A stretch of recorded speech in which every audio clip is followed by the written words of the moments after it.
Dan pandemi memang bikin susah kan, gitu. Well, itu balik lagi itu mindset nih. Sebelum pandemi ada bisnis sukses, ada bisnis gagal. Setelah pandemi ada yang sukses, ada yang gagal juga. Masalahnya adalah kenapa sebelum pandemi dan setelah di pandemi posisi Anda selalu digagal gitu loh.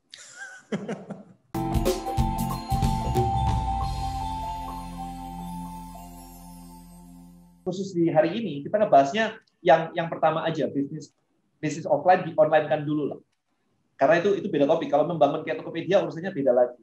Nah, sebenarnya hari ini itu saya punya kisi-kisi kurang lebih sih. Ada 7 strategi. Nanti kita akan bagikan sambil jalannya. Jadi ada 7 strategi. Kita bahas yang pertama dulu aja. Mindset dulu gitu. Oke, boleh Pak. Ini ada 7 strategi di sini, bentar ya. Saya coba, ya kan saya nyontek-nyontek dikit Pak. Catatan dari Bapak nih, aduh ya. Ada yang chicken gitu lagi nih, aduh kan.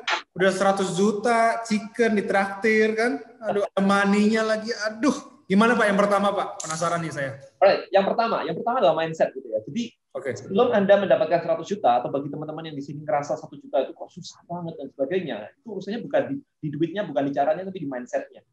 Kemarin aku dapat ini nih, bukan ide ya. Saya mendengarkan sebuah cerita yang cukup menarik sebenarnya. Contoh, baju ini bajunya Manson nih. By the way, thank you Manson dari film ini. Sebelum jadi baju itu apa? Brothers, kira-kira ini sebelum jadi baju apa? Benang. Benang itu dari mana sih?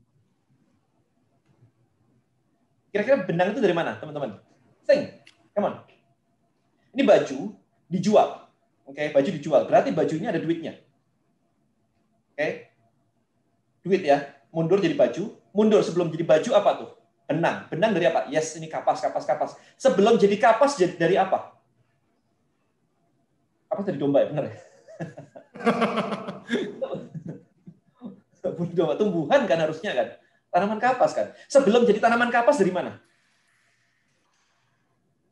Nah, sebelum dari tanaman kapas, biji, benih. Yes. Sebelum jadi biji dari benih dari mana?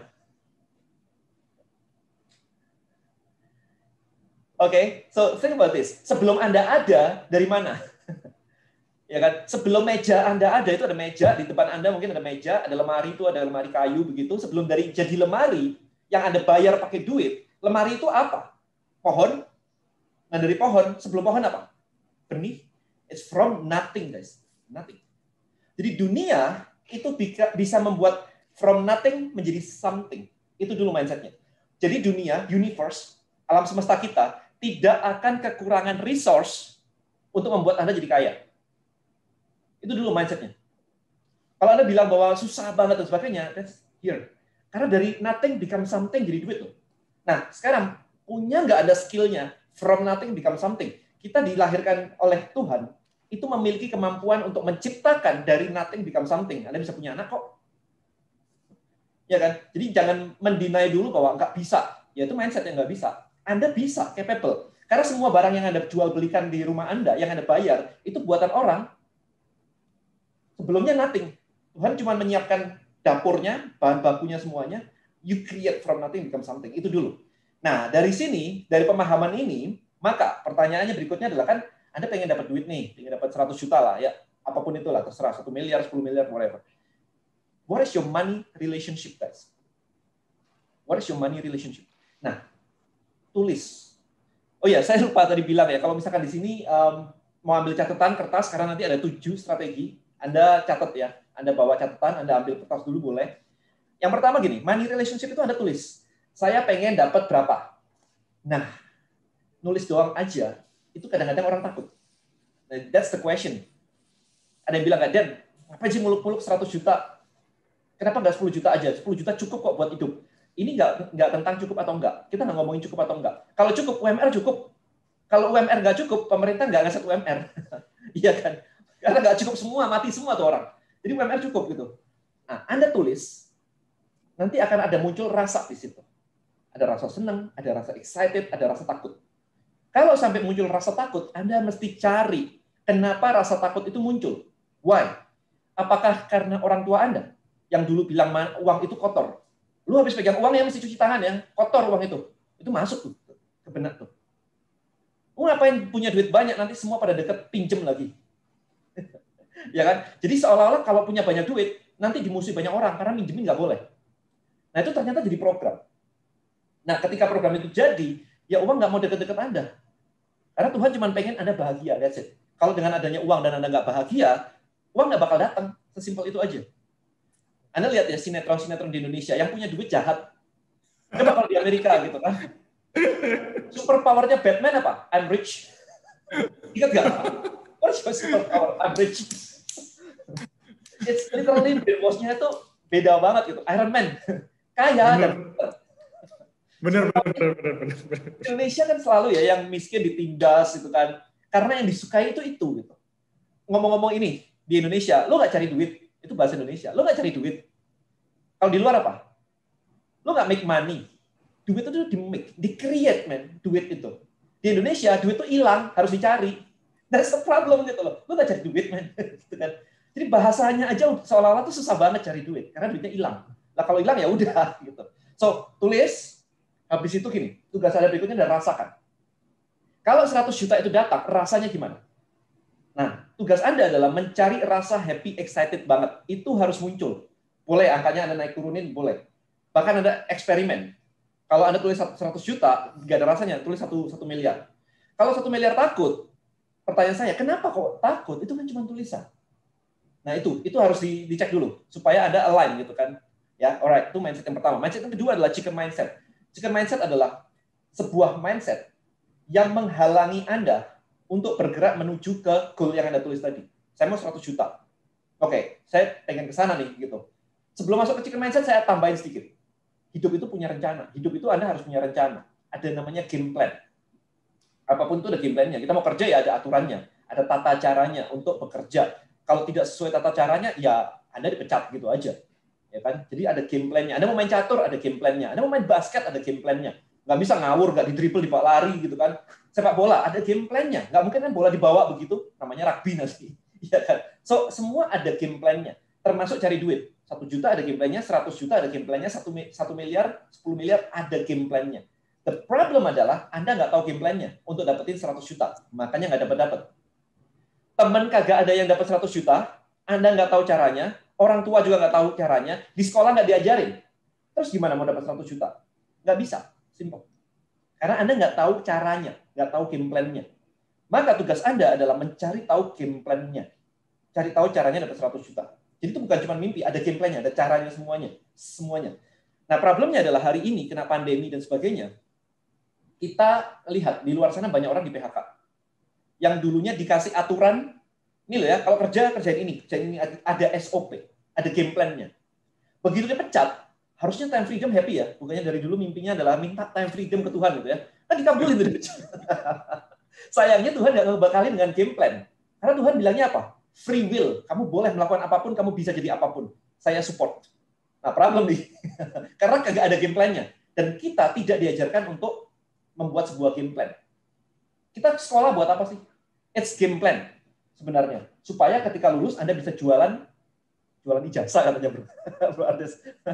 Supaya habis sekolah jualan ijazah katanya. Ijazah saya belum kepake nih Pak. Exactly gitu kan. Nah, itu game plan supaya setelah lulus kuliah Anda bisa bekerja sebagai apapun itu. Oke. Tapi kalau Anda punya game plan yang berbeda, ya nggak apa-apa. Bro Ardes tadi ijazah nggak kepake.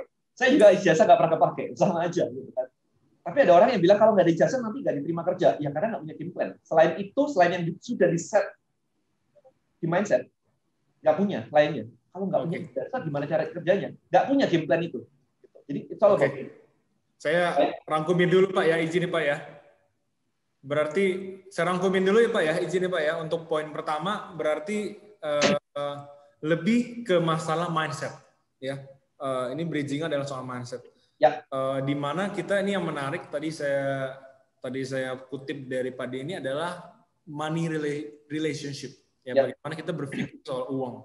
Ini yang tadi yang bahasa Inggris itu kena banget sih Pak. Make money, kita bikin gitu loh ya. Kita create. We are the creator gitu ya. Kita bukan nyari sesuatu yang hilang ya, tapi kita bikin. Ya ini mental pegawai sama mental pengusaha nih Pak. Kalau ngomong kasar ya Pak ya, dari bahasanya udah beda nih. Ya, jadi ini yang menarik nih. Kita harus make money, bukan find money gitu ya. Nggak pernah boleh ngomong find money. Aneh. Find money nggak pernah. Fine kayak lagi hilang gitu duitnya ya. Iya, dicari. Kalau barang hilang dicari gitu. Bener, Carinya di mana juga nggak tahu lagi. Bener. Oke, terus yang kedua adalah game plan. Bener banget Pak. Kalau kita nggak ada game plan, nggak ada sebuah formasi. Kalau di sepak bola kan formasi Pak ya. Oh iya. Taktik, strategi ya ngalur ngidul juga Pak istilahnya. Gitu. Itu di sepak bola kalau pertandingannya berubah dikit aja, balik coach ngatur lagi nih. Kamu kesini ya. Game plan terus gitu. Yeah, dan itu berubah terus. Oke. Kemarin ada soal game plan dan juga money relationship. Oke Pak, bisa lanjut nih kira-kira. Ya kemarin tuh ada yang bilang, dan pandemi memang bikin susah kan, gitu. Well itu balik lagi itu mindset nih. Sebelum pandemi ada bisnis sukses, ada bisnis gagal. Setelah pandemi ada yang sukses, ada yang gagal juga. Masalahnya adalah kenapa sebelum pandemi dan setelah di pandemi posisi Anda selalu digagal gitu loh. Ya istilahnya pandemi jadi excuse ya Pak ya. Nanti setelah pandemi itu gagal juga gitu. Apa yang di excuse? Election.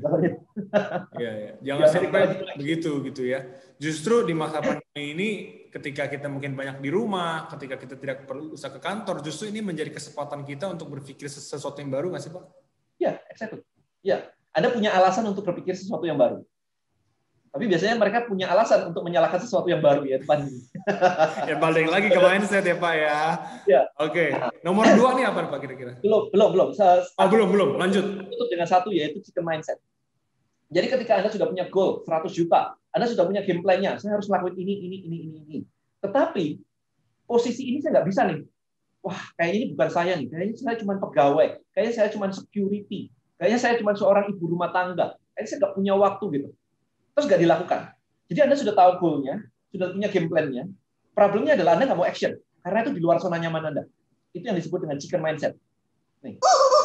Ya, it's just the chicken gitu. Chicken itu coward. Anda cari deh, chicken out itu bahasa Inggrisnya ada tuh. Chicken out itu artinya nggak berani, mundur aja deh. Tahu kalau online itu mesti bikin video, mesti bikin live. Tapi kan saya nggak bisa ngomong. Lu bisu? Nggak juga gitu. Ya jadi yang penting itu. Anda tahu mau kemana, Anda tahu harus ngapain aja, tapi dilombatin. Tapi kan saya nggak mau jualan, nggak berani, nanti ditolak dan sebagainya. That's chicken. Kalau harus jualan, gitu aja. Game plan-nya di layout dulu. Kalau game plan-nya di layout, baru diikutin. Kalau diikutin dan nggak bisa, itu dipelajarin. Either Anda, cuma ada dua hal yang terjadi, guys. Anda hire orang untuk menjadikan itu jalan lancar. Yang kedua Anda menjadi lebih baik dan Anda bisa melakukan. Kalau hire orang nggak punya duit dan ngelakuin sendiri malas, ya udah nggak usah bisnis, laut aja.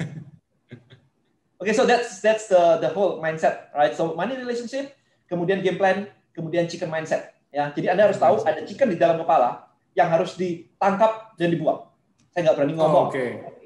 Saya nggak bisa ngomong bahasa Inggris. Ya belajar. Gitu. Jadi harus ada action yang nyata gitu ya Pak Denny ya? Yes. Bukan cuma kita punya rencana, tulis sana, tulis sini, punya angan-angan ya. Kalau punya angan-angan, semua orang juga punya angan-angan gitu ya. Tadi malam ada yang ngomong ke saya gini, wah Den, sayang ya, yang kamu saranin itu bahasa Inggris gitu. Sayang bahasa Inggris. Saya balikin, sayang lu malas belajar. Bahasa Inggris nggak perlu disayangkan. Itu international language. Harusnya bahasa Korea gitu ya Pak ya, lebih gampang. Lebih pusing lagi. Oke, money relationship, game plan, chicken mindset. Exactly. 3 poin di poin pertama nih Pak. Ya.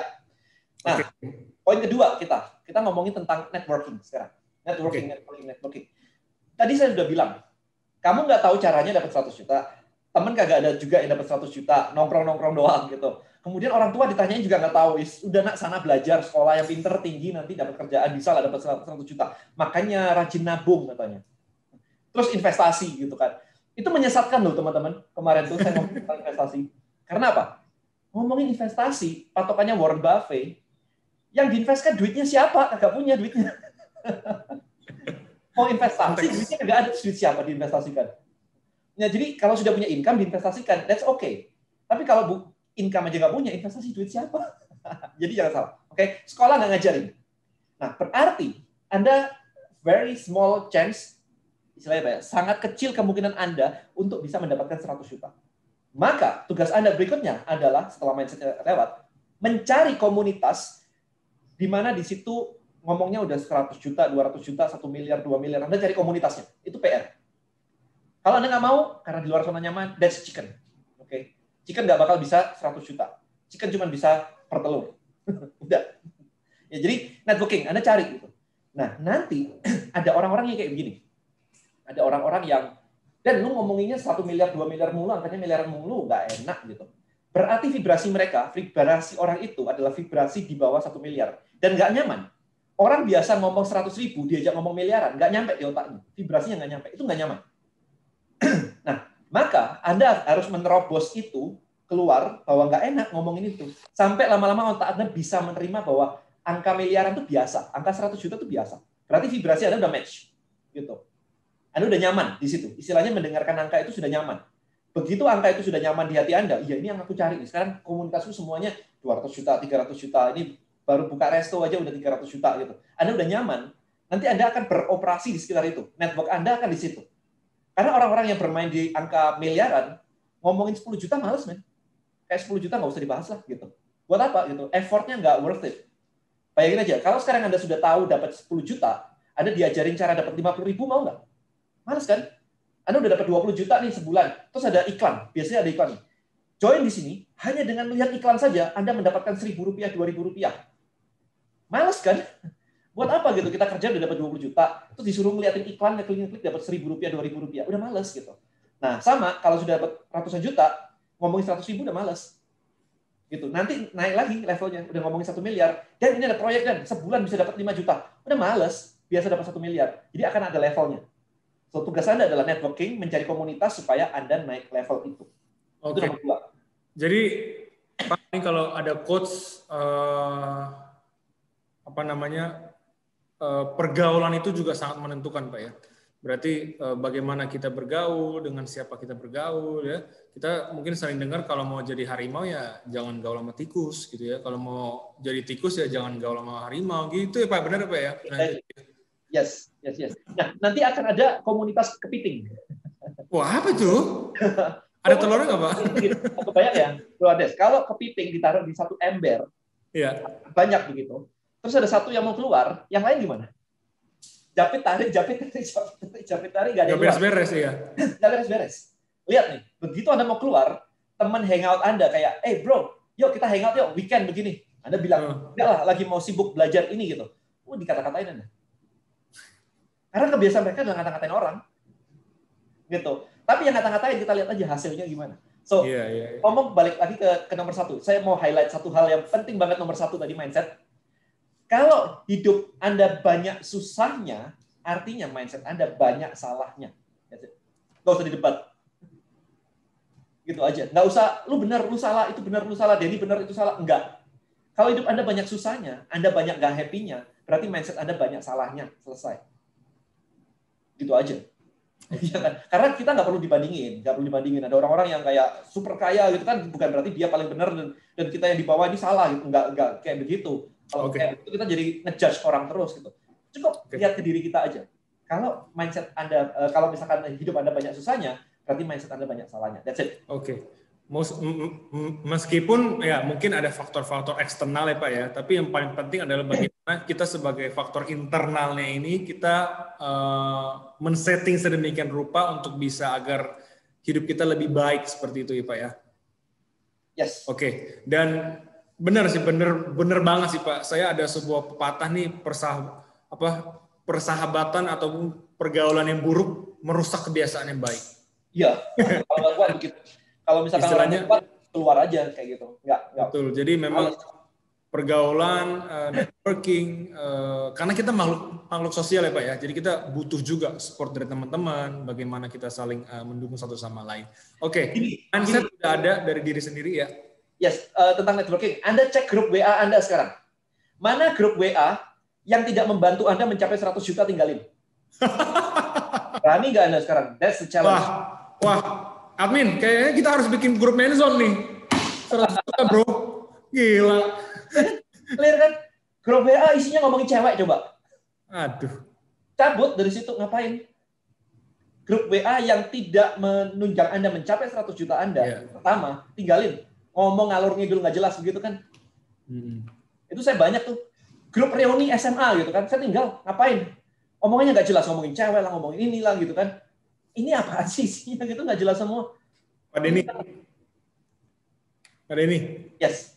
Ya ini berarti lucu ya kalau kita lihat fenomena-fenomena di negara kita, padahal kita tahu bahwa kita ini adalah negara yang katanya bangsa dengan budaya yang saling mendukung, ya, saling santun. Tapi ternyata memang tidak banyak loh, jujur ya Pak ya. Dari saya sendiri jarang loh bisa ketemu komunitas yang baik, ketemu teman yang mau mendukung, ya. Jarang. Pada akhirnya ya mikirin diri sendiri atau ngomong yang nggak jelas seperti itu. Mendukung kalau sama-sama susah. Kalau satu sudah maju duluan, dia kan ngerasa tidak didukung itu. Wah, nyinyir. Iya. Mendukung kalau sama susah. Maka set goal yang bersama, set satu common goal yaitu 100 juta. Kita mau 100 juta, ya udah kita bikin grup 100 juta gitu. Yang reuni SMP lah, aduh nggak penting lah itu. Yang dibahas nggak jelas. Jadi gini aja, lihat grup-grup Anda, kemudian lihat komunikasinya. Seminggu terakhir tuh bahasanya apa sih? Ya kan? Iya. Kalau sudah jelas, tinggal udah gitu. Mendingan exit lah gitu. Mendingan exit grup aja ya daripada penuhin juga. Iya. Benar-benar setuju banget. Oke. Mindset, networking, what else? Number 3, skill. Oke. Kalau boleh pilih satu skill yang krusial banget untuk dapetin 100 juta pertama, itu adalah marketing and sales. Dagang. Duit itu terjadi di situ. Anda mau cari yang apapun itu, ujungnya pasti di marketing and sales. Ada foto closing the deal. Duit itu transfer ketika ada transaksi. Itu harus dikuasai dulu. Kalau Anda nggak nguasain itu, ya harus ada leverage orang lain. Ada orang yang jadi sales Anda. Ya kan? Tapi kalau misalkan Anda dari nol, maka skill nomor 1 bukan yang lain-lain, bukan yang bikin tim dan sebagainya. No. Jualan, marketing and sales. Nah, di sini Anda boleh ikut bisnis-bisnis yang ngajarin jualan. Anda mau ikutan bisnis kayak MLM kayak, Anda mau bisnis asuransi kayak. Buat saya bukan asuransinya, bukan MLM-nya, tetapi karena mereka memiliki training untuk sales. Anda disuruh jualan, disuruh bikin list manual gitu. Jadi meskipun saya online, tapi skill jualan itu ditemukan di offline. Ingat ya, upload foto ke Instagram itu bukan sales, bukan marketing, itu uploading. Ya, anak kecil bisa upload. Sales itu bisa closing. Kalau orang nolak, tahu cara jawabnya. Dan nggak enak sebenarnya ketika online, orang tidak menolak, tapi orang ngilang. Ya. Kak, berapa harganya? Dijawab, hilang. Ya. Anda bingung kan, habis itu mati kutu udah. Maka saran saya selalu, coba lakukan offline sales dulu. Supaya bisa skillnya. Begitu bisa, di online kan udah gampang, udah merem itu. Kemarin saya pernah ada ada alumni saya satu gitu ya, lucu tuh. Dia jualan kayak program GPS. Dia bilang, waktu jualan offline ini laku banget loh ini. Waktu saya jualan online kok gak laku sama sekali ya? Nah, terus saya nanya kan, kalau jualan offline gimana caranya? Ya dari mulut ke mulut sih banyak teman-teman banyak gitu kan, datang, saya jelasin 15 menit gitu udah langsung closing lah. Oke, kalau jualan online gimana caranya? Ya upload produk, fungsinya A, B, C, D, harga sekian, please kontak WA nomor sekian. Biasa kan kayak gitu. Lah kok beda ya? Offline perlu 15 menit loh, ngejelasin. Ini begitu gitu. Sementara online, dengan satu foto aja dia berharap bisa laku. Ya kan beda banget. Ada gap di situ. Ya jadi banyak di kita itu berharap upload sekali orang akan beli. Seperti itu. Yang harus dilakukan adalah, Anda harus tahu, barang Anda itu orang butuh ngelihat berapa kali, butuh dijelaskan berapa kali. Perlu webinar kayak gini nggak?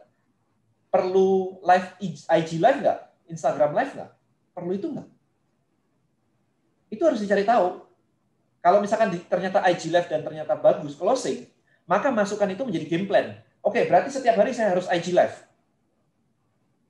Nunggu setiap hari. Ya iyalah, ngapain nunggu sebulan sekali live? Itu pertanyaan pertanyaan banyak. Kenapa saya suka belajar di luar negeri dan di Indonesia? Di luar negeri itu masif gitu. Kemarin waktu jualan di internasional ya, saya pernah jualan barang di internasional. Saya pernah jualan BH 4 miliar dalam waktu seminggu. Itu pernah. BH, satu produk doang. Nah, kalau ditanya, Dan, gimana caranya ya? Jualan kemana? Saya jualannya ke worldwide, seluruh dunia.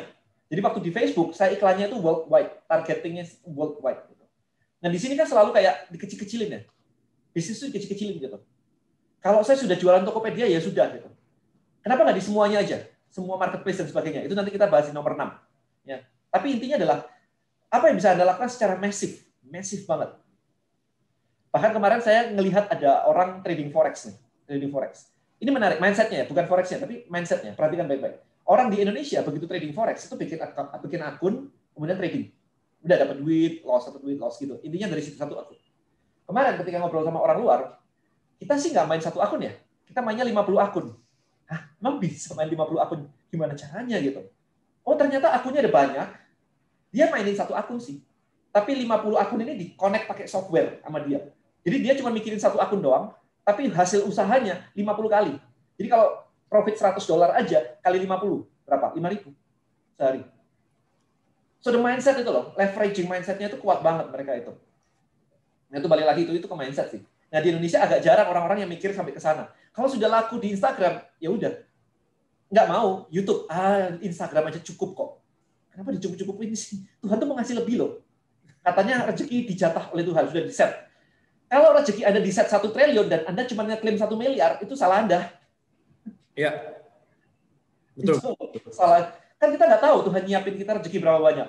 Mungkin di kepala Anda 1 miliar udah cukup. Nah Tuhan nyiapin 1 triliun, kok lu nggak buka-buka jalur ya? Kita udah mau siapin nih, gitu kan. Betul. Nah itu loh, itu kadang-kadang kita memotong jalur rezeki kita sendiri. Oke, Pak Denny. Bicara soal skill nih Pak, marketing and sales. Jujur, kalau orang yang bekerja di bagian marketing banyak, ya.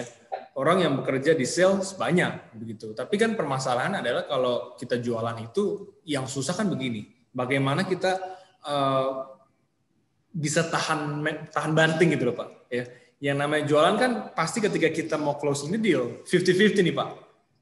Diterima, ditolak, atau bahkan ditolaknya bisa menghilang begitu kata Bapak tadi ya.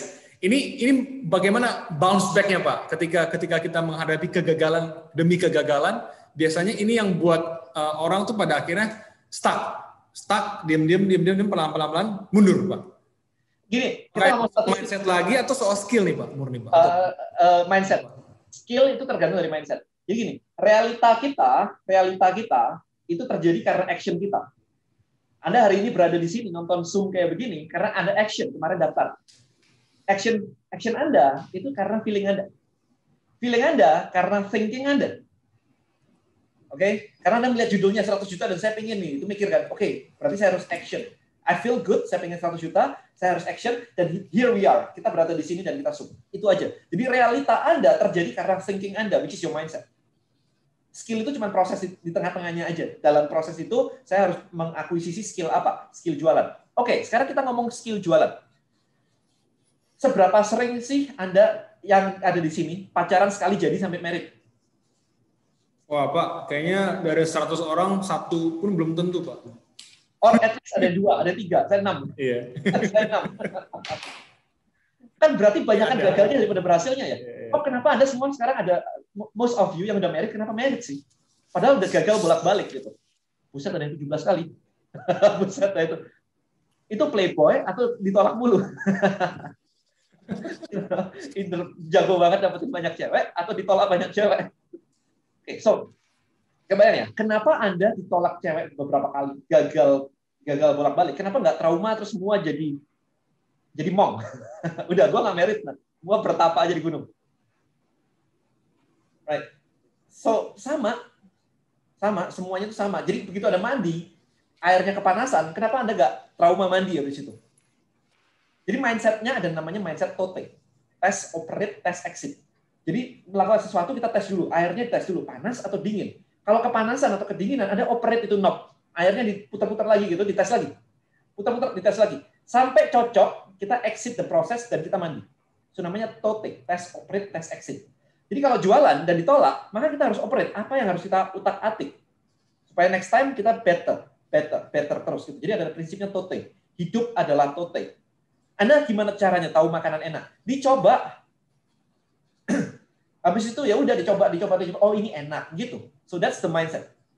Ya, jadi sales saya tambahin ya di sini buat jualan, tips jualan ya. Yang pertama adalah Anda harus tahu kebutuhan market.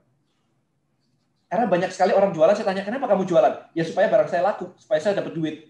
Itu yang salah nih. Sekarang saya balik ke Anda. Kenapa Anda beli baju Manson? Well, karena bagus, karena harganya terjangkau, karena dipakai lumayan, looks good for me, gitu kan. Intinya apa? Looks good on you. Bagus untuk Anda. Harganya terjangkau untuk Anda. Gak ada yang bilang supaya Manson tambah kaya. Jadi jualan itu tentang marketnya. Bukan tentang yang jualan. Oke. Itu. Jadi apa kebutuhan market? Apa yang menjadi penolakan mereka? Dan ketika jualan Anda harus bisa closing. Bisa closing ini penting banget ya. Jadi bisa closing. Jadi kebutuhannya apa? Penolakannya apa? Dan Anda harus bisa closing. Bayar sekarang atau bayar nanti? Gitu. Finishingnya apa ya? Yes. Jadi ini kalau striker sepak bola harus ada finishingnya Pak. Kalau peluang-peluang aja nggak ada gunanya gitu ya. Benar-benar. Nah ada yang salah sebenarnya ketika closing. Gini, kemarin saya sempat bikin video YouTube ya. Jadi yang belum nonton, tonton YouTube saya aja. Jadi gini, closing itu kan nanya ya, oke, kamu mau beli barang yang ini warna merah atau warna putih nih, gitu. Atau kamu mau bayar cash atau pakai kredit card. Itu closing, gitu. Nah, ketika orang lagi mikir, jangan ngoceh. Kita tuh suka ngoceh, gitu. Nggak sabar. Warna merah atau warna putih? Lagi mikir kan? Pak, kayaknya warna merah lebih cocok deh untuk Anda deh, Pak. Tapi kita juga punya kok banyak pilihan warna, Pak. Ada biru, ada coklat, ada hitam gitu. Orang lagi mikir mau beli atau enggak, Anda suruh bayangin dia pakai warna hitam, pakai warna merah gitu. Break di kepala dia. Jadi begitu closing, diam. Stop. Ya, jangan ngoceh. Kebanyakan ngoceh habis itu. Oke. Pak Denny, ini ada kayaknya pertanyaan sudah bertubi-tubi, Pak. Masuk, Pak. Saya boleh baca dulu, Pak, ya beberapa ya, Pak ya. Yes. Ini, aduh, luar biasa nih. Tadi ada yang bilang lagi dari Laura nih, wah luar biasa nih. Bikinin grup dong, Pak. Cilah, langsung udah nggak sabar nih kayaknya. Ya karena kita perlu grup yang positif nih, Pak. Bukan grup cuma ngobrol-ngobrol ngalur ngidul doang. Gini, grup yang membantu Anda mencapai 100 juta Anda. Jangan yang positif doang. Karena positif doang nggak bakal nyampe 100 juta. Oke, Pak. Kita masuk ke pertanyaan, Pak ya. Yes. Ini penting banget nih. Ini ada beberapa poin yang saya lihat menarik. Yang pertama dari Aditya Sanjaya. Pak Denny, untuk mencari komunitas yang sesuai dengan target pasar dan satu vibrasi, wah luar biasa nih bahasanya. Sekali lagi, Pak Denny, untuk mencari komunitas yang sesuai dengan target pasar atau target market ya, dan satu frekuensi kali maksudnya, vibrasi satu frekuensi. Caranya gimana Koh? Gimana Koh? Wah, komunitas banyak banget ya. Mau di Facebook group, mau di Kaskus. Anda bikin akun yang membahas. Jadi Anda harus tahu dulu nih, target market Anda itu siapa? Anak milenial kah? Atau apakah gitu? Contoh, kita ambil contoh kemarin ada, let's say kita ambil, let's say Joska deh kemarin, yang lagi kasus begitu. Tapi selain kasusnya, kalau Anda perhatikan, strategi marketing sosial media dia luar biasa banget. Yaitu perencanaan keuangan untuk anak-anak milenial.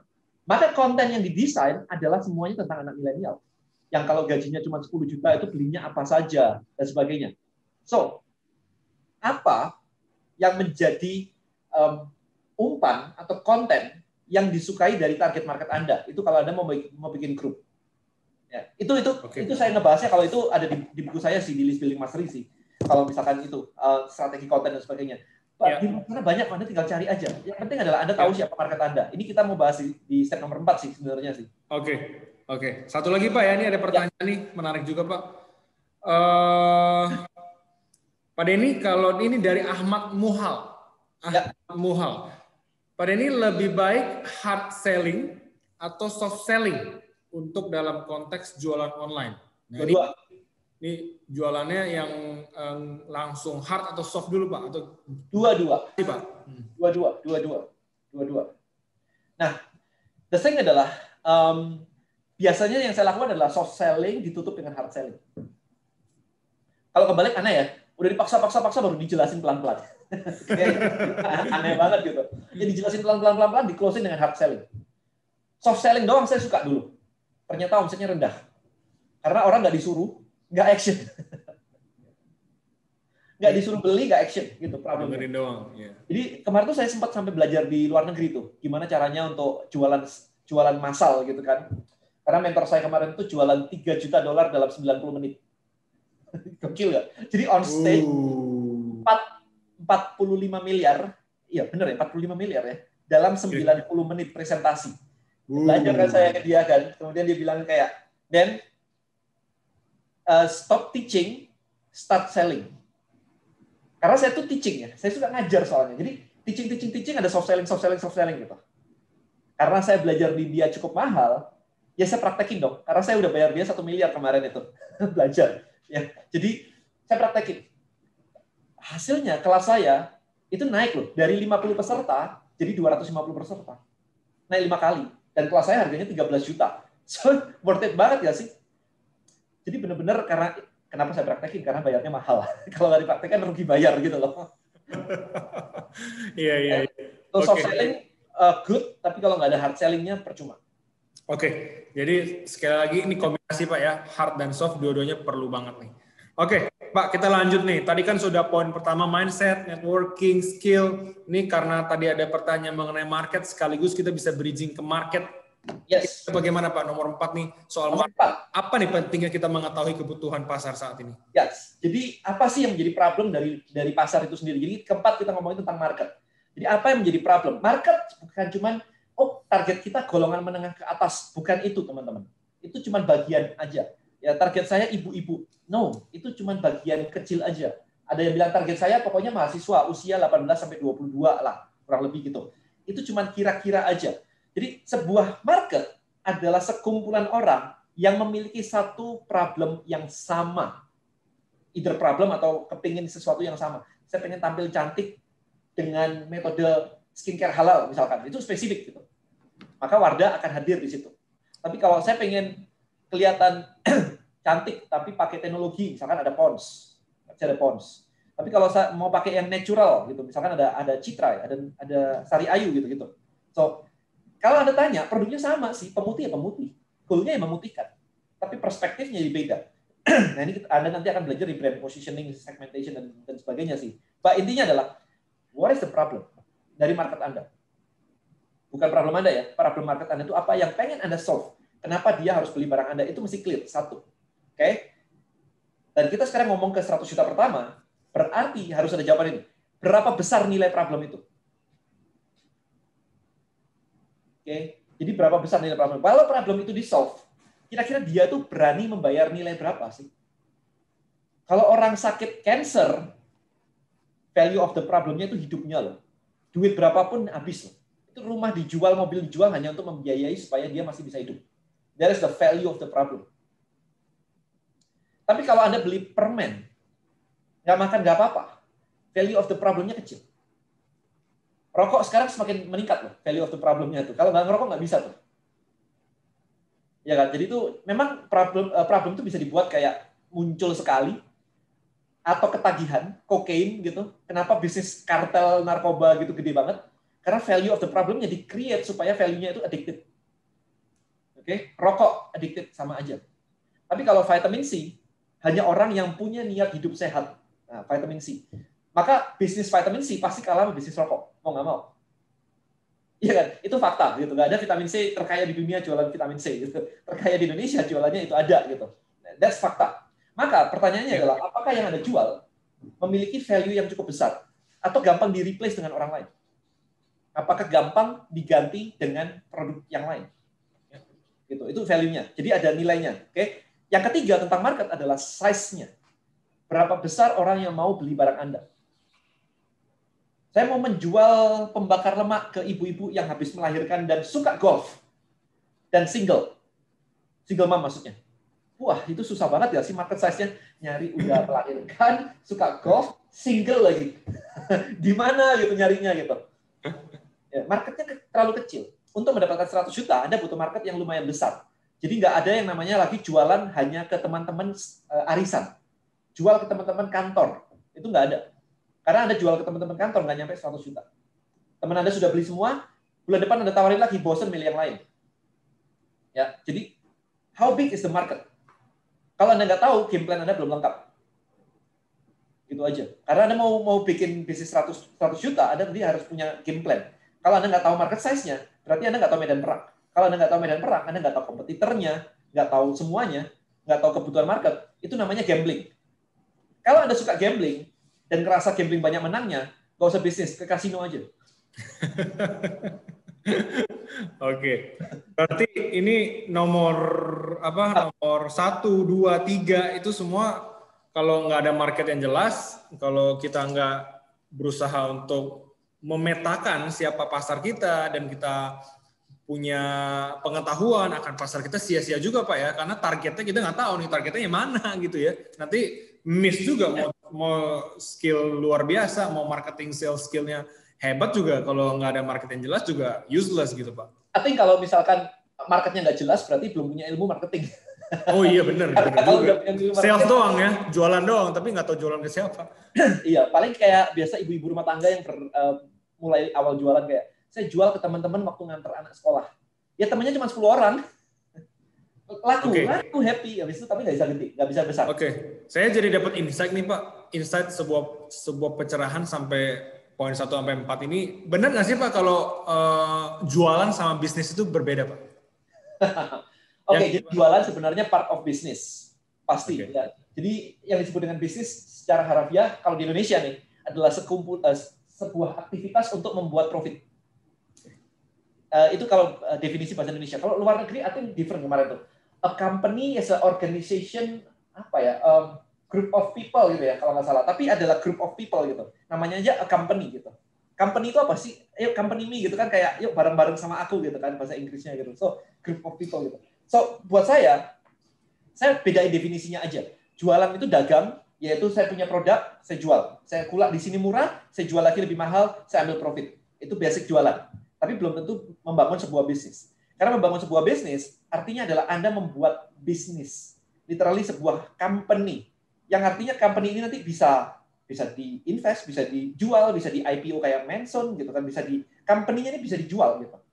Di mana di situ itu bukan urusannya cuma jualan aja, jualan atau marketing. Ada HRD, ada financial, ada product management, ada operational things. A lot of things yang harus dipikirin. Ya. Gitu. Jadi nggak cuma sekedar jualan itu cuma part of business. Jadi kalau Anda cuma jualan barang-barang online aja, itu not business. Pak, benar nggak sih Pak kalau ada anggapan bahwa pada ini jualan bisnis itu berbeda.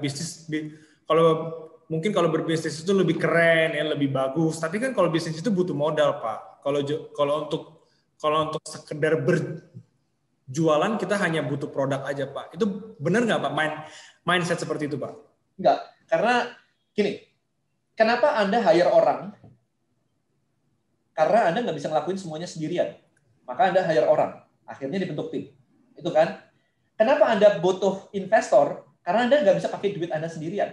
Anda juga perlu duit orang lain. Itu kalau mau jadi gede. Saya pernah partneran dengan Bong Chandra, ngebangun apartemen di Alam Sutra, Jakarta, Springwood Apartment. Itu saya investor di belakangnya. Gitu. Kita investasi kayak ratusan orang di situ. Project sekian ratus juta, I think sekitar hampir 1 triliun waktu itu omsetnya, bukan omset projectnya gitu, nilainya gitu kan. Sendirian, nggak bisa lah. Bong Chandra sendirian juga nggak bisa. Saya sendirian juga nggak bisa gitu. Tapi bersama-sama jadi tuh apartemen tuh, Springwood di Alam Sutra tuh, gitu. We use other people money, dia pakai uang saya. Jadi mindsetnya mesti dibenerin. Anda sudah pakai tenaga orang lain, pakai other people money as well. Makanya ada investor. Nah investor kenapa mau invest di Anda? Ya karena kalau nggak diinvestkan duitnya berhenti. Kalau duit berhenti, cuma ada 2 yang bisa terjadi. Debuan, dan dia bergerak ke arah 0. Uang kalau tidak disuruh kerja, dia akan bergerak ke arah 0. Karena inflasi habis dia. Ya, that's sifat dari uang. Jadi harus disuruh kerja uangnya. Oke, jadi balik lagi Pak, bagaimana kita bisa berkomunitas gitu ya Pak ya? Kita bisa membangun bisnis dengan benar, dengan proper lah. Kalau nggak tahu, ya belajar. Oke, lanjut ya Pak Denny.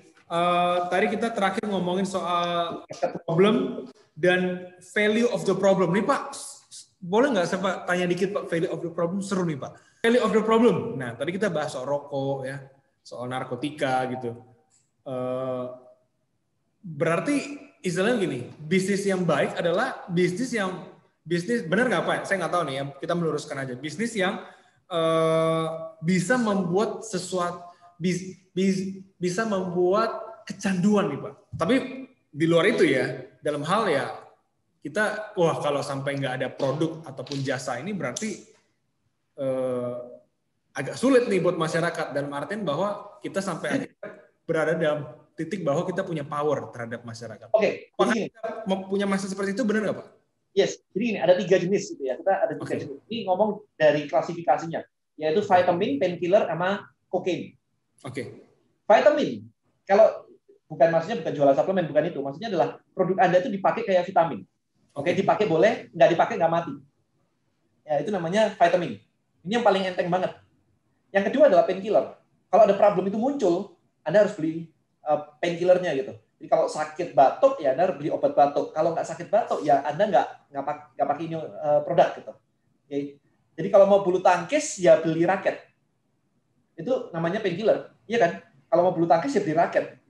Bukan beli, nggak beli bisa gitu. Beli boleh, nggak beli juga nggak apa-apa. Enggak, gitu. Mau bulu tangkis ya bukan vitamin gitu kan, harus gitu. Ya, jadi kayak gitu. Jadi ada problem, ada solusi, problemnya selesai gitu. Terakhir adalah kokain. Kokain itu membuat orang kecanduan. Boba gitu. Ya kan? Kayaknya tiap hari harus beli boba gitu kan. Facebook, Instagram. Setiap hari kita harus Instagram. Oke. Itu kokain gitu. Jadi bukan kokain dalam arti narkotika beneran begitu, bukan. Tapi sifatnya adalah membuat kita kecanduan terhadap sesuatu. Berapa banyak Anda bisa sehari tanpa pegang handphone? Nggak bisa. Itu udah kokain. Iya, benar. Udah nggak bisa, dilepas itu udah nggak bisa. Saya ingat banget Pak, dulu waktu sekolah kan dari sekolah ada camping ataupun retret gitu ya. Kita disuruh nggak boleh bawa handphone kan dulu kan, 3 hari, 4 hari, 3 malam. Dulu kayaknya santai-santai aja tuh ya, nggak masalah dulu. Sekarang bangun tidur nggak pegang handphone kayak dosa Pak. Kayak ada yang gelisah gitu dalam hati, nggak tahu kenapa juga. Yes. Itulah yang disebut dengan kecanduan. So kalau kita bisa membuat produk kita di level ketiga, udah kaya banget tuh, nggak perlu 100 juta, itu 10 miliar juga dapat. Oke, berarti nggak masalah Pak ya kalau kita berarti punya mindset bahwa kita justru mungkin harus ya kalau kita punya mindset harus ke kokain untuk punya efek kokain gitu. Oke. Iya. Baik. Itu nggak gampang karena bikin ritual dan sebagainya gitu kan, bikin kecanduan manis, kecanduan ice cream gitu. Oke. Bisa lanjut Pak kira-kira Pak. Poin berikutnya adalah produk. Kita kelima adalah produk. Jadi untuk mencapai 100 juta, Anda harus tahu produk Anda itu harganya berapa. Jadi bisa dikalkulasi. Kalau mau dapetin 100 juta, harganya produknya 1 juta, berarti Anda cuma perlu jualan 100 orang. Dapat tuh 100 juta. Ya, kalau harga produknya 10 juta, Anda cuma butuh 10 orang, dapat tuh 100 juta. Tapi kalau barang Anda cuma harganya 5.000, itu butuh berapa banyak tuh 100 juta tuh? 20.000 ya? 5.000 kali berapa tuh? 20.000. Atau 2.000? 2.000 orang ya? Kalau 2.000 orang kan 2.000 orang berarti jadi berapa tuh? 10. Enggak, lebih dong. Anda butuh 20.000 customer. Ya, 20.000 customer. Nah, pertanyaannya, bisa nggak Anda dapetin 20.000 customer itu? Dapat satu aja susah kok, apalagi dapat 20.000. Nah, ini perlu dikalkulasi, teman-teman. Produk Anda itu harganya berapa? Jadi jangan memilih, ini aja, murah. Murah Anda nggak dapat duit loh. Jadi jangan salah, semakin murah semakin susah dapat duit. Makanya Apple menjadi perusahaan dengan value terbesar di dunia, gitu kan. Duitnya Apple itu lebih besar daripada duitnya negaranya loh, Amerika. Duit cash-nya itu gedean duitnya Apple. Kalau Anda perhatikan nilai sahamnya Apple, seluruh satu company Apple, nilai market cap-nya Apple, dibandingkan seluruh perusahaan di Indonesia yang masuk ke bursa saham dijual, beli Apple satu nggak bisa. Harganya paling mahal. Apple tuh mahal banget harganya. Ya kan, kalau Anda beli PC biasa tuh murah. Beli Apple udah ampun deh.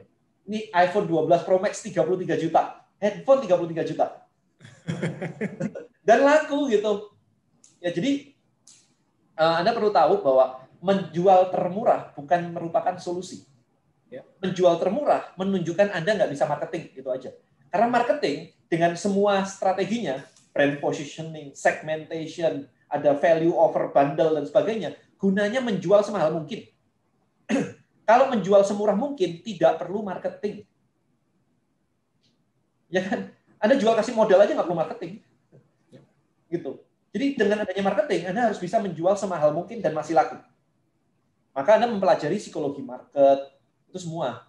Orang itu kalau melihat ini berapa sih, kenapa dibundle? Supaya value-nya naik, supaya orang membelinya lebih banyak. Gunanya marketing adalah supaya orang spend more, gitu. Bukan sebaliknya. Bukan spend less. Oke, yang pertama tadi ya, produk. Harganya berapa? Anda harus hitung. Sehingga Anda bisa menghitung 100 juta butuh berapa orang. Yang berikutnya di produk adalah produk Anda recurring nggak? Orang beli lagi nggak? Anda lihat nih, saya nonton Netflix misalkan. Oh, setiap bulan saya langganan. $12,9 per month. Itu recurring. Internet Anda, that's recurring. Orang beli lagi. Saya jualan Bonels. Orang beli lagi. Oke. Ini yang disebut dengan recurring. Produk Anda recurring nggak? Supaya 100 jutanya itu konsisten. Bukan cuma dapat 100 juta, bulan depan 0. Ya, jadi kalau Anda tidak memiliki produk yang recurring, maka yang terjadi adalah setiap bulan Anda harus nyari pelanggan baru untuk dapetin 100 juta. Tapi kalau misalkan Anda sekarang langganan apapun itu, telepon Anda, mau Telkomsel, Indosat, whatever, kalau Anda sudah pakai telepon, bulan depan Anda pakai lagi, dan pihak company, mau Telkom, mau Indosat, dan yang lain-lain, tidak perlu mengiklan kepada Anda untuk pakai company mereka. Anda sudah pakai, Anda belanja tiap bulan. Mau 100.000, mau 200.000, whatever, terserah. Jadi barang Anda recurring nggak? Itu sih, itu untuk produk ya. Jadi harganya berapa, kemudian recurring atau enggak. Iya Pak Denny. Saya kalau ngomongin produk jadi ingat sebuah produk mie instan Pak. Kita mau makan mie instan apa aja kita pasti sebut produk itu Pak. Ya, terus sama satu lagi merek minuman, kita mau minuman merek apa aja pasti sebutin merek minuman yang satu itu Pak, yang itu depannya kayak nama saya Pak, A depannya. Tapi gimana Pak ya? Maksudnya ini antara hoki atau gimana mereka sampai akhirnya bisa begitu masuk ke otak kita ketika kita nggak membeli produk mereka pun kita mengatakan produk mereka yang kita beli. Iya, jadi generic ya. Udah panjang sih itu kalau itu sih ngomong. Gokil, Pak. Iya, itu brandingnya udah umurnya juga panjang gitu kan. Nggak mungkin setahun jadi kayak gitu. Parah. Tapi kira-kira gimana Pak ya bisa sampai senancep itu Pak? Oke lah kita nggak bilang setahun 2 tahun ya. Kita bilang mungkin prosesnya mungkin 1 dekade, 2 dekade. Iya itu puluhan tahun itu udah. Gitu. Jadi memang ada bukunya yang disebut dengan Play Bigger. Itu saya baca sampai 2 kali. Play Bigger. Jadi Play Bigger itu gimana caranya supaya brand kita atau produk kita itu benar-benar menjadi kategori king dia bilangnya. Kategori king. Ketika resesi terjadi, semua tutup, kategori king cuma turun dikit. Ya kan? Itu. Jadi ada caranya, ada itu jadi panjang tuh kalau misalkan nge-breakdown itu. Jadi kayak brand minuman tadi, dia yang pertama juga waktu itu kalau nggak salah ya. Jadi yang pertama yang besar gitu. Bukan yang pertama keluar, yang pertama yang besar gitu. Kayak Facebook yang pertama yang besar, bukan yang pertama keluar. Karena sebelumnya ada MySpace, ada Friendster gitu kan. Jadi ada tipping point-nya juga, ada tipping point di mana itu udah jadi standar gitu. Ya. Akhirnya jadi even kayak akhirnya jadi bahasa, jadi verb, jadi noun, jadi verb, tau nggak? Betul, itu dia. Google aja gitu. Iya kan? Kalau nyari sesuatu, udah Google aja gitu. Google tuh noun, jadi verb. Iya. Padahal nggak harus Google ya. Iya, benar. Ya, cari aja mestinya kan. Cari aja di Google kan gitu. Tapi orang udah bilangnya apa? Google aja gitu. Atau ini deh, kalau kita pakai Gojek misalkan. Gojekin aja. Padahal belum tentu Gojek. Iya, padahal kan bisa pakai yang lain ya. Bisa pakai Grab misalkan. Atau pakai yang lain gitu. Iya. Orang sudah menjadi verb. Begitu jadi verb, itu berarti udah bagus tuh. Sama kayak ini nggak sih Pak? Odol, Pak. Odol itu katanya merek dulu Pak ya? Iya. Iya kan? Bukan pasta gigi kan? Itu merek kan sebenarnya. Udah kayaknya ya, aku lupa. Iya, kayaknya dengar itu sih. Kayaknya ya kan? Yes. Tapi jarang banget kayak, mana nih pasta giginya? Aneh banget ya? Ih, kayak aneh banget gitu, kayak 2 kata. Kayak Tanyo. Oh iya bener. Padahal pompa air sebenarnya Pak ya. Honda, gitu kan? Honda ya dulu ya. Honda juga. Kan? Iya. Padahal motor maksudnya kan, bukan Honda. Iya. Honda kan iya. Oke. Itu produk sih lucu-lucu Pak. Oke, kita lanjut lagi. Pernah. Lanjut lagi produk ada apa? Ada udah. Yang mau Jadi produk itu aja sih. Jadi price-nya berapa, recurring atau enggak. Semakin recurring, semakin bagus. Lihat ya teman-teman ya. Dulu Microsoft, Adobe Photoshop gitu juga. Itu jualannya CD. Ada yang ngalamin nggak? Jualannya pakai CD gitu kan. Beli Adobe Photoshop, beli CD-nya gitu. Hari ini mereka berubah semuanya menjadi cloud-based, menjadi subscription, menjadi recurring. Anda tinggal download, bayar bulanan. 200.000, 700.000, 500.000 gitu. Bayarnya bulanan. Nah, itu. Jadi mereka mengubah Adobe Photoshop dulu tuh deg-degan banget waktu dia mengubah ke sistem seperti itu. Tapi begitu dia berubah ke situ, omsetnya naiknya luar biasa banget. Nah, kemarin saya juga ngeliat nih, kalau misalnya fashion nih, kayak Manson gitu, ternyata di luar juga ada sih yang menawarkan itu langganan. Jadi daripada beli satu-satu, itu jadi sistemnya sewa. Bayar 500.000, pokoknya boleh sewa 8 baju. That's it. Jadi kayaknya ngantor itu udah ganti tiap hari. Bayar 500.000. Nah itu juga mungkin just an idea aja sih. Itu bisa dilakukan. Jadi orang akan terus addicted. Daripada belanja 1 gitu kan, 2 gitu kan, itu dapat 8, tapi dibalikin gitu. Jadi recurring itu bisa. Tapi saya nggak tahu ya kalau pandemi begini orang mau nggak ya tuker-tukeran baju gitu. Ya itu nanti beda konteks bisa dibahas untuk ide-ide berikutnya Pak ya. Yes. Oke, jadi ini kita udah masuk ke poin kelima ya dalam rangka. Oh mungkin baru ada yang join juga Pak tadi. Jadi ini kita sedang membahas poin-poin strategi. Tadi ada mindset, networking, skill, market juga, dan sekarang kita lagi ngomongin produk guys. Dalam hal ataupun dalam misi kita untuk mencapai strategi atau membahas strategi untuk mencapai 100 juta pertama dari bisnis online. Jadi kenapa 100 juta ya kenapa enggak gitu ya, kenapa harus kalau bisa 100 juta kenapa 1 juta gitu kan. Ntar lain kali kita bikin 1 miliar kali pada ini ya. Ya.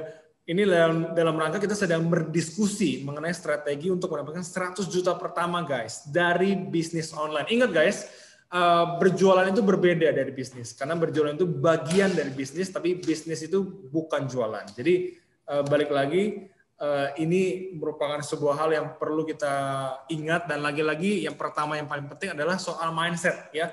Dan mindset ini juga yang dimiliki oleh Menzone sebagai produk, di mana produk-produk Menzone ini ingin memberikan nuansa ataupun mood percaya diri dan juga cool, keren bagi pasarnya. Jadi Pak Denny, ini gimana nih Pak? Ceritanya bisa dikirimin baju Menzone nih Pak? Gimana Pak ceritanya? Gak tahu, pakai aja katanya. Soalnya orang-orang percaya diri attracted baju Menzone gitu. Ya jadi kayaknya lebih fresh gitu Pak ya. Oke, beberapa nih saya lihat kayaknya ada yang bertanya, mungkin ada yang tertinggal, recurring itu apa sih kok? Orang beli terus. Jadi recurring itu orang-orang beli terus gitu, kayak beli terus langganan. Bukan langganan sih, tapi seberapa sering orang beli produk Anda. Jadi produk Anda didesain untuk orang beli lagi nggak? Makanya kalau misalkan kayak jualan printer gitu misalnya. Jualan printernya sekali, tintanya recurring. Karena tiap habis beli lagi gitu. Iya. Dan intensitas recurring itu tergantung sekokain apa dia juga ya. Ya kan? Makin dia kokain ya makin dia recurring bisa kemungkinan besar. Oke, lanjut Pak, poin berikutnya. Oke. Nomor 6 adalah distribution channel. Jadi distribusi channel. Jadi Anda mau menjual produk Anda pakai channel apa saja planningnya. Kalau di online Anda bisa masuk misalkan marketplace. Oke, ada Tokopedia, Bukalapak, Shopee, JD.id, Blibli, whatever, banyak gitu. Itu namanya channel distribusi. Anda mau masuk ke situ, boleh. Apakah Anda jualan di Instagram? Itu juga boleh. Apakah Anda punya website sendiri? Oke, itu kalau di online. Kalau di offline, apakah Anda punya retail store? Kayak Menzone punya retail store di mana-mana, ada berapa puluh ya cabangnya Menzone gitu. Nah, itu distribusi channel. Nah, sekarang distribusi channel Anda apa? Kebanyakan orang mau masuk ke online, itu cuma mikirnya apa sih? Produk yang saya jual apa ya? That's it. Distribusinya nggak pernah dipikirin tuh. Distribusi, Anda mesti ngitung margin nanti. Kalau online macam-macam. Kalau misalkan Anda masuk ke marketplace, Anda bisa kepotong sekitar 1-5%. Ada biaya layanan biaya layanan transaksi kayak, ada kalau official store kira potong lagi sekian persen kayak gitu. Jadi ada seperti itu. Kalau Anda masuk ke retail store, offline nih ngomongnya nih, itu ada lagi nih biaya listing kayak, kemudian biaya potongan lagi sekitar 30-40% lagi gitu. So distribusinya kan pemilik distribusi channel pasti mengambil cut ya, mengambil margin. Cuman Anda harus memikirkan market Anda tadi yang menjadi target market Anda, kalau mereka mau membeli produk Anda, itu mereka datangnya kemana? Kalau online itu kemana sih mereka itu? Apakah belanjanya ke marketplace? Atau belanjanya malah ke website Anda? Atau belanjanya malah di Instagram Anda? Jangan dipatok-patok bahwa orang hanya bakal belanja di marketplace lain, itu tidak. Itu salah banget. Karena ketika saya jualan Bonels, itu hampir imbang. Lebih besar di Instagram saya lakunya daripada di marketplace. Jadi Anda tidak bisa jangan dipatok bahwa only di marketplace aja. Sayang, Anda melimit something. Distribution channel seluas mungkin kalau bisa. Ada jaringan reseller misalkan. Ada orang-orang yang memiliki jaringan reseller besar gitu. Jadi Anda bisa masuk ke sana juga. Tugas Anda adalah cari tahu mana jaringan distribusi yang paling efektif dan efisien terhadap produk Anda. Oke, kalau Anda misalkan berjualan snack yang harganya cuma Rp5.000, maka untuk mencapai 100 juta, Anda butuh quantity. Orang harus belanja banyak banget snack harga 5.000. Maka Anda harus menaikkan quantity penjualan, berarti jaringan distribusi Anda harus lebar. Harus ada jaringan reseller, di mana jaringan resellernya harus beli langsung kayak 2 lusin, 3 lusin. Jadi sekali beli itu bukan cuma 5.000, tapi karena 1 lusin itu 60.000, 3 lusin itu 180.000, angkanya jadi make sense. Gitu caranya. Ya, jadi Anda harus memperhatikan distribution channel-nya di mana saja. Di list. Siapa partner-partner yang bisa diajak kerjasama? Ketika saya launching buku saya kayak begini kemarin, macam-macam. Dibantuin Pak TDW, Pak Tunggesem, dibantuin Mary Riana, dibantuin Bong Chandra. Itu menjadi jaringan juga gitu. Partner-partner seperti itu. Jadi siapa yang cocok? Jangan asal ngambil orang yang followernya banyak. Enggak. Siapa yang followernya sesuai dengan target market Anda. Gitu. Jadi cari partner-partner seperti itu. Itu sih nomor 6 sih. Anda harus perhatikan distribution channel. Oke, jadi untuk mencapai kesuksesan ya dalam hal ini temanya adalah mencapai 100 juta rupiah pertama kita dari bisnis online. Ya sebisa mungkin marketnya sudah ada, produknya sudah bagus, harganya sudah ada, tapi bagaimana cara kita mendistribusikannya di platformnya seperti apa, seluas apa, apakah offline atau hanya online, itu juga punya peran yang besar ya Pak ya berarti ya. Karena dari segi cost juga perhitungannya berbeda begitu ya. Oke. Tapi Mbak pertanyaannya begini Pak, ketika kita berjualan, apakah bijak kita mengatakan bahwa, aduh kok saya nggak ada modal, jadi awal-awal saya jualannya murah dulu aja deh. Enggak. Pemikiran seperti itu apakah bijak? Enggak. Jadi atau gimana? Nggak ada orang jualan Ferrari bilang murah dulu deh karena Ferrari brand baru. Iya. Iya kan? Nggak ada. Ferrari ya Ferrari. Harganya segitu. Ya. Kalau kamu nggak punya duit untuk beli, itu salahmu bukan salah Ferrari. Gitu. Jadi jangan salahkan harganya mahal. Makanya kadang-kadang ada yang bilang ke saya ini, dan kelasmu kemahalan nih, gue nggak punya duit. Wait, di breakdown dulu nih. Siapa yang salah nih? Saya jualnya kemahalan atau lu nggak punya duit? Kalau saya jualnya kemahalan, itu salah saya.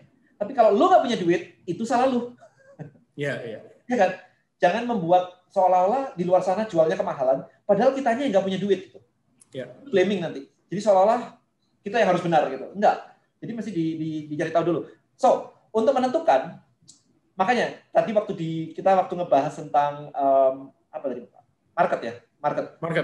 What is the value of the problem? Itu jadi krusial di situ. Value-nya berapa? Nah, orang mau beli Ferrari karena mau pamer, bukan mau naik enak. Ferrari nggak enak. Ya kan? Mau pamer, mau nunjukin bahwa gua kaya. Kalau beli mobil harga 100 juta, itu nggak kaya, men. Semua orang juga bisa gitu.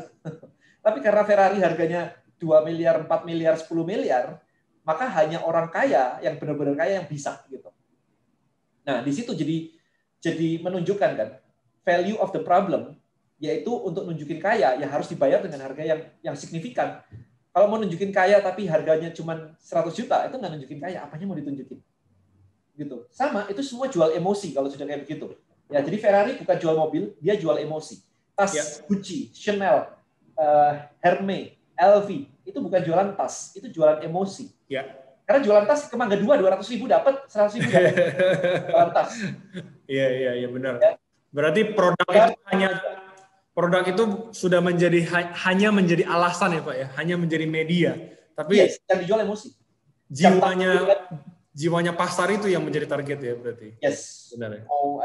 Mau jam tangan Patek Philips kah? Mau Rolex kah?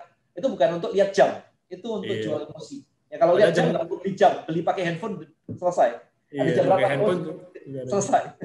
Oke, jadi penting banget guys. Balik lagi tadi ke nomor 4 ya. Kita bicara soal market tadi Pak ya. Bagaimana kita mengetahui kebutuhan market. Kemudian kalau saya boleh dapat insight nih Pak, jadinya bagaimana mengetahui kebutuhan emosi market. Gitu ya Pak ya. Interview, riset. Ya, itu interview sih. Jadi consumer behavior, istilahnya begitu ya. Ya, itu riset. Ya bisa ditebak-tebak. Sekali lagi ya, bisnis bukan tebak-tebakan ya. Tebak-tebakan kasino. Bisnis bukan tebak-tebakan. Bisa menang, bisa kalah 50-50 kalau itu, Pak. Oke, langsung. Ini poin ke-7, Pak. Wah, ini ibarat finishing-nya, Pak. Kira-kira seperti apa? Oke, nomor 7 adalah traffic. Jadi yang membedakan bisnis online dan offline itu adalah traffic. Bisnis offline, Anda buka toko di mall, ya. Ketika kena pandemi itu yang kena hit oleh pandemi itu adalah traffic. Orang yang datang itu traffic namanya. Ya. Begitu kena lockdown, PSBB, yang terkena itu adalah jumlah orang yang datang ke toko offline Anda itu berkurang drastis. Kalau mallnya tutup ya nol, gitu aja, ya kan. Nah, kalau bisnis online itu adalah yang bertanggung jawab mendatangkan traffic. Kalau toko offline, maka mallnya yang bertanggung jawab mendatangkan traffic. Maka mall bisa bikin kayak ada fashion show, ada bazar, ada band, weekend gitu. Tujuannya apa? Meramaikan mallnya supaya trafficnya banyak. Dan akhirnya mereka akan belanja di toko Anda. Jadi Anda nggak pernah memikirkan traffic. Anda buka toko di perempatan jalan yang ramai, bukan di hutan yang kosong. Why? Karena di perempatan jalan yang ramai, trafficnya banyak. Jadi itulah yang disebut dengan, kenapa sih Anda milih lokasi strategis. Jadi lokasi strategis secara offline, itu berbicara tentang banyak orang lewat. Itu ngomongin tentang traffic.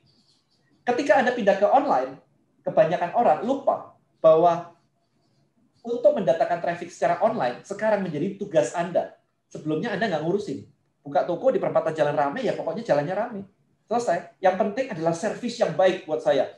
Ya. Selesai. Online nggak begitu. Online yang lihat servisnya dulu. Online orang bahkan nggak tahu toko Anda apa. Anda bikin akun di Instagram, siapa yang tahu? Anda bikin website, siapa yang tahu? Anda upload di marketplace, siapa yang tahu? Jadi tugas Anda adalah mendatangkan traffic. Caranya macam-macam. Yang paling gampang adalah dengan menggunakan sosial media. Anda bisa gunakan Instagram, Anda bisa gunakan YouTube misalkan, ada TikTok. Sekarang pertanyaan saya nih, Anda datang ke Zoom kali ini, tahu dari mana? Tolong di chat, saya pengen tahu aja. Oke. Anda datang ke Zoom hari ini, tahu dari mana? Tahu dari mana nih? Kenapa Anda bisa ikutan Zoom webinar dari Menzone di hari ini? Di hari Sabtu 21 November. Twitter, Instagram, IG-nya banyak. email, Instagram, Telegram, IG Ads, IG. Mostly IG, mostly. Ya. Mostly IG. Email berarti database. IG Kodeni itu. IG Ads dari Menzone. Oke. Nah, sekarang Anda tahu kan? Berarti untuk mendatangkan, tadi hampir 200 orang di sini, itu trafficnya dari mana? Dari email, dari IG saya, dari IG-nya Menzone, dari iklan, dari WA, dari Telegram. Oke. Nah, Telegram atau WA itu atau email itu database. Itu yang saya bahas di buku saya sebenarnya, list building. Jadi Anda sebelum dari WA dari mana? Kan pasti ada something sehingga Anda join WA-nya. Ada something Anda join ke email list-nya. Ada something Anda join ke Telegram-nya gitu. Jadi Telegram itu berada di fase list building. Email, Telegram, WA itu list building. Traffic-nya itu di depan. Anda sebelum tahu Telegram-nya, sebelum masuk ke email-nya, Anda tahunya dari mana? Mostly akan dari, ya ini kan dari WA Group. Dari WA Group, Anda join WA Group-nya dari mana sebelumnya? Gitu. Itu traffic yang mentahnya di situ. Maka kebanyakan akan dari sosial media. Semuanya dari IG atau YouTube. Paham ya, teman-teman? Mungkin ini juga Pak ya, alasannya di masa pandemi ini ada bukan satu, ada beberapa restoran yang cukup ternama, mereka jualan di jalanan, saya lihat. Mungkin itu juga ya alasan mereka untuk mencari traffic gitu ya Pak ya maksudnya. Iya. Jadi saya kaget loh jujur. Ada yang bilang ini, dan aku sudah upload produk, udah upload konten konsisten di Instagram saya, tapi kok nggak laku ya? Maka pertanyaan saya berikutnya adalah, trafficmu berapa besar? Trafficnya nggak ada yang lihat, mau upload sekonsisten apapun ya nggak ada yang lihat, selesai. Nah, kalau online berarti apa? Kalau misalkan kita ngomong dari Instagram, maka Anda bisa upload konsisten pakai hashtag yang sesuai. Itu satu. Kedua, Anda bisa live bareng, IG live bareng dengan orang yang punya traffic lebih besar. Maka traffic dia akan mengalir ke traffic Anda, ke tempat Anda.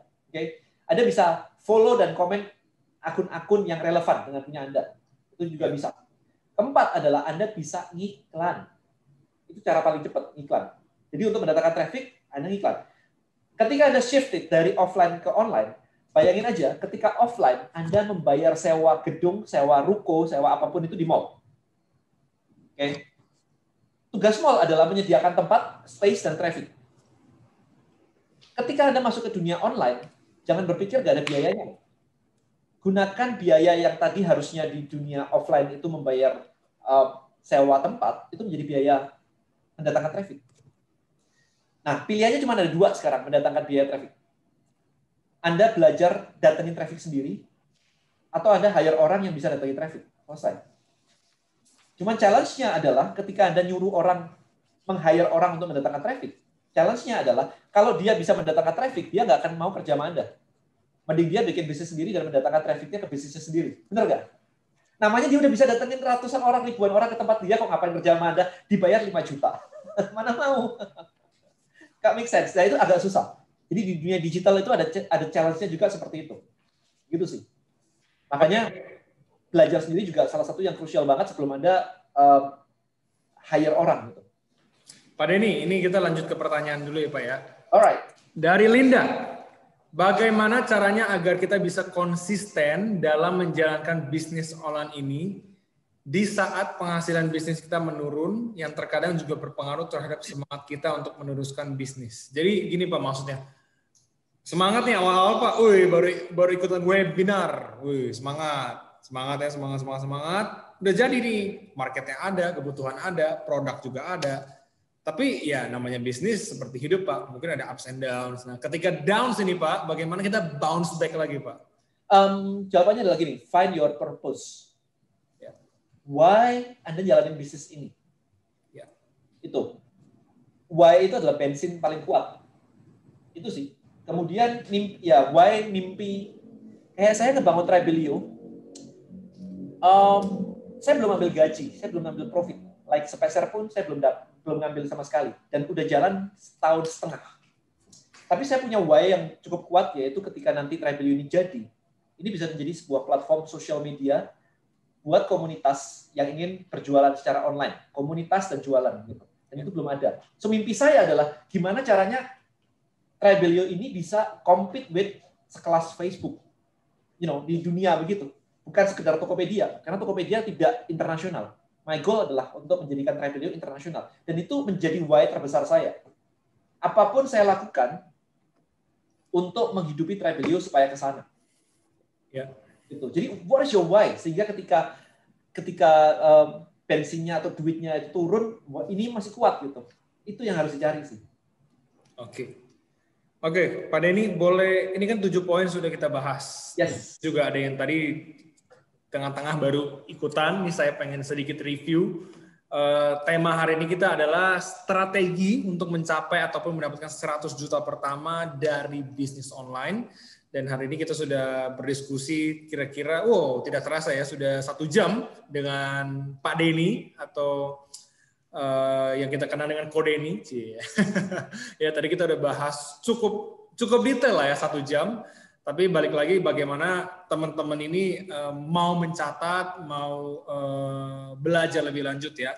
Dan sekali lagi ini adalah 7 poin, mungkin bukan cara mutlak ya, tapi ini adalah pola berpikir ataupun steps ya. Ini insight dari Ko Denny nih untuk kita belajar bagaimana kita bisa menuju ke 100 juta pertama kita.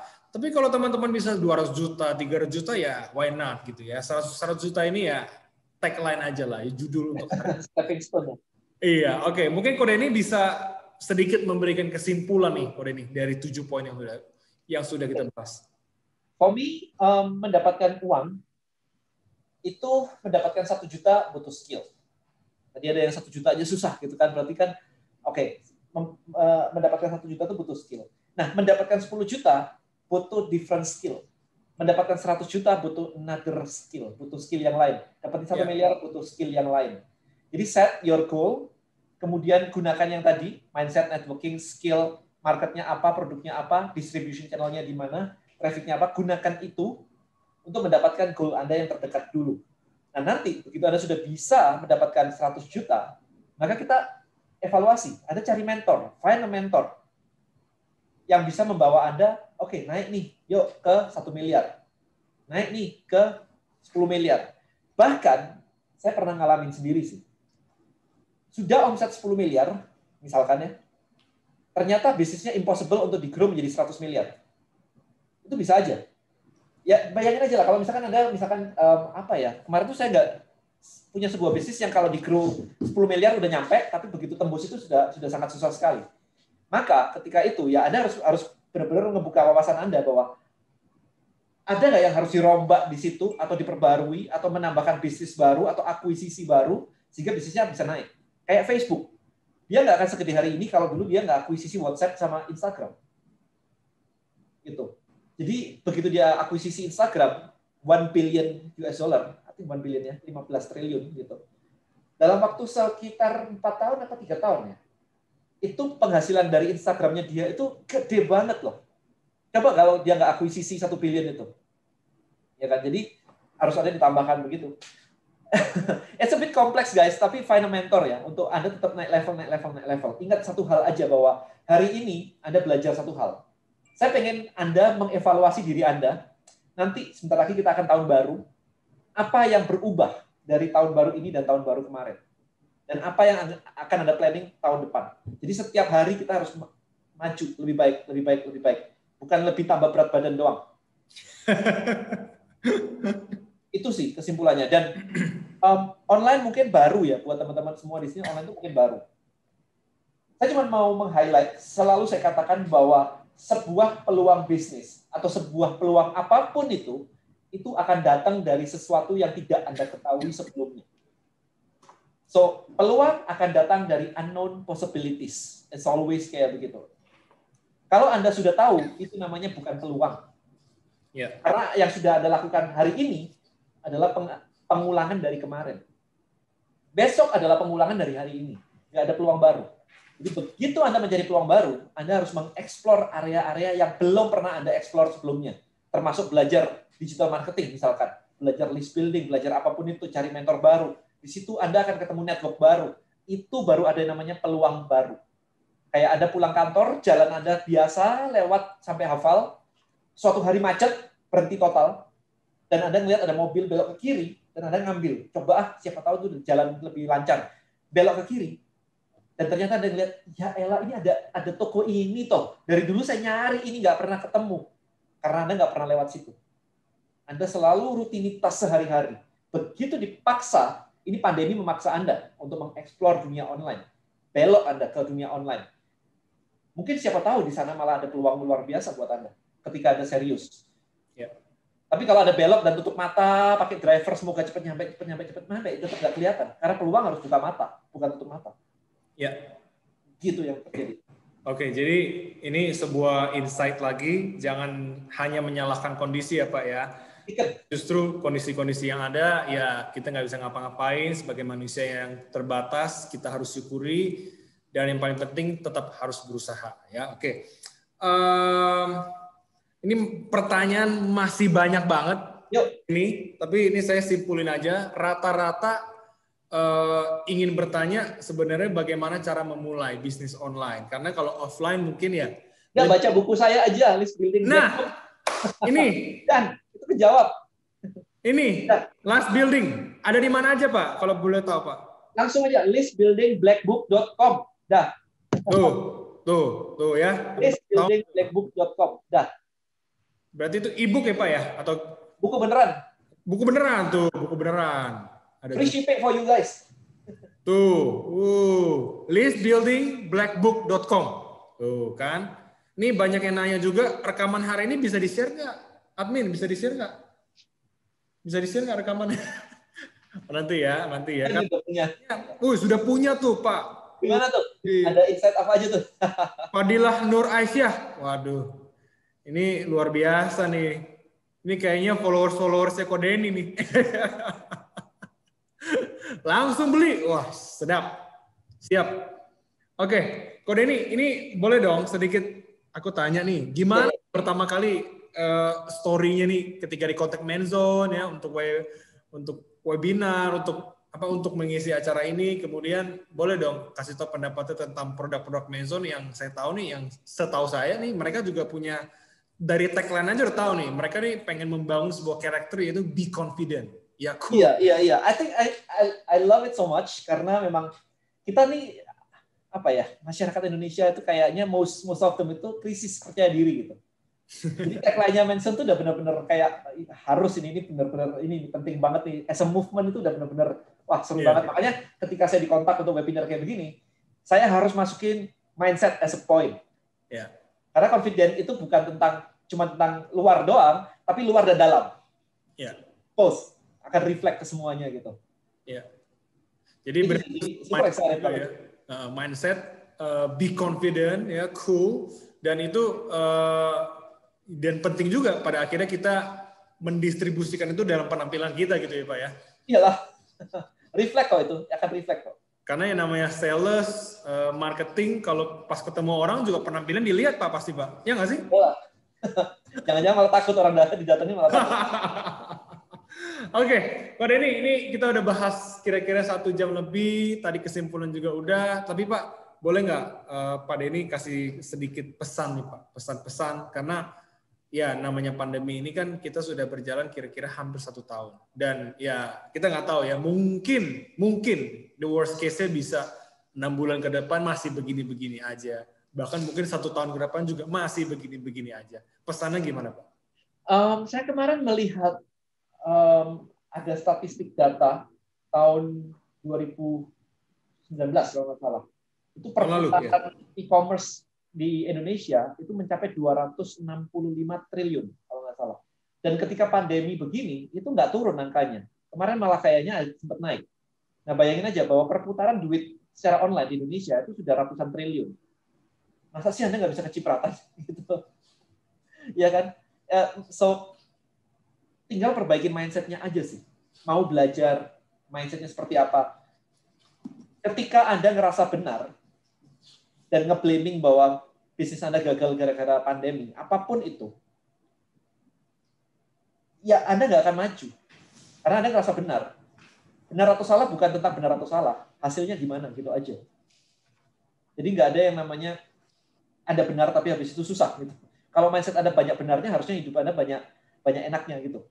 Itu sih pesan saya selalu itu sih. So niatkan Anda dapat 100 juta pertama Anda atau 1 miliar atau apapun itu, di breakdown game plan-nya, strateginya. Anda butuh advisor, Anda butuh mentor siapa saja. Ya. Kemudian dieksekusi. Karena income datangnya bukan dari belajar tapi dari action. Good. Jadi mindset harus diimbangi dengan action gitu ya Pak ya. Kalau cuma rencana-rencana nggak action, ya mindset-nya juga yang perlu dipertanyakan begitu ya. Itu mindset beneran. Itu mindset-nya belum bener juga tuh. Iya. Misalnya Tuhan aku ingin kaya, ya tapi nggak kerja. Oh iya, satu lagi nih aku tambahin nih. Apa tuh? Siap, masih ada waktu. Be careful guys ketika berdoa ya. Ini. Berdoa, minta time freedom gitu kan. Di PHK kapok lo ya. Ada yang bilang bahwa, dan aku mengajarkan ke anakku bahwa hidup itu harus kerja keras. Men, itu salah banget. Karena apa? Ketika Anda dikasih pandemi kayak begini, Anda harus hidup lebih keras. Happy nggak? Ya, jadi usaha keras, jangan dibedakan antara kita punya mindset bahwa hidup harus usaha keras versus dengan action keras. Itu beda hal. Ya, action kita dengan mindset itu 2 hal yang berbeda. Action kita keras, itu nggak ada masalah. Itu oke. Tapi belief bahwa hidup harus keras, itu salah. Kalau Anda dikabulin gimana? Sudah bekerja keras gitu, terus dikabulin, hidupnya tambah keras. Wah, setengah mati kan kita kan, malah komplain gitu. Jadi be careful ya dengan doa gitu ya. Kemarin ada yang bercandaan begini, aku sih pengen ya dari kipas-kipas doang dapat duit, dikabulin jadi tukang sate. Aku sih pengen di rumah aja goyang-goyang kaki dapat duit, jadi tukang jahit lo ya. Be careful gitu with your prayer. Ya, jadi doa mesti spesifik juga, so be careful. Benar. Jadi ya ora et labora Pak ya, doa juga harus diimbangi, bekerja yang benar ya, bukan yang nggak benar juga begitu. Oke. Thank you sekali lagi Pak Denny Santoso, semuanya. founder CEO Trebelio.com. Sukses selalu, sehat selalu, produktif. Ya. Thank you semuanya. Sampai jumpa di webinar-webinar berikutnya.